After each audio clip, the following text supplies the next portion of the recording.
Welcome to Winsoft Technologies. It's me Prakash.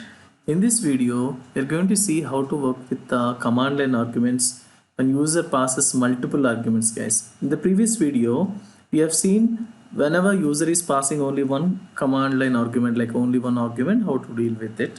Now we are going to see when user passes multiple arguments, how to work with it. Okay, let's get started. Let's go to Notepad and we'll see how to work with multiple command line arguments. Okay, so command line arguments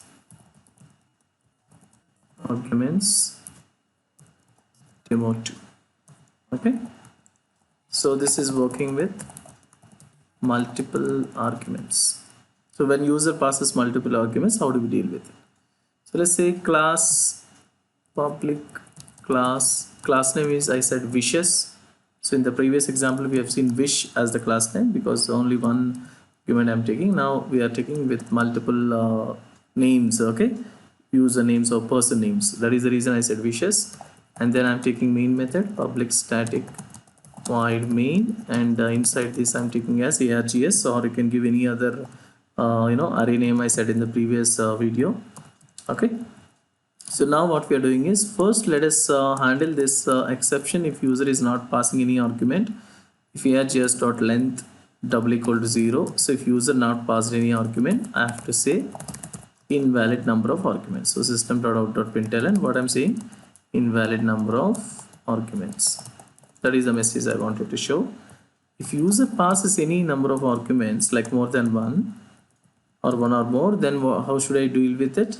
I need to let's write normally first, system.out.println welcome, and then plus args of 0. This is what we have seen in the last session.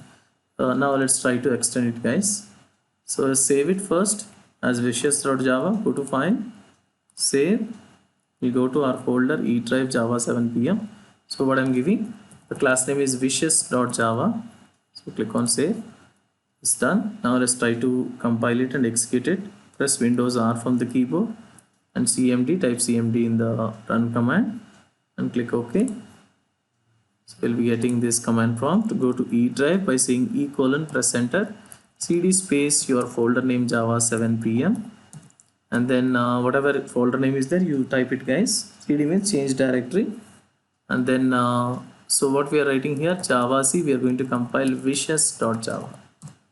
Okay, so success, no errors. Now we are executing java wishes space, I said Prakash. When you press enter, you are getting message welcome Prakash, and if you're not passing any argument and if you press enter, you'll get a message invalid number of arguments. It's perfectly working, guys, but only thing is, what happens when I pass multiple names, Prakash, Naresh, Mahesh, like this I'm passing, guys. When you press enter, what is happening? It's only taking the first name, so it is only working with the args of 0 since I've written the same thing in my programs. So let's look at it. Just I've used only one, guys, but I want to work with multiple arguments. So what to do? In that case, simply we are going to use for loop, guys. So what we are writing here, for, so since it is else part, we have multiple lines, I'm using this curly brace. So else means I need to execute this.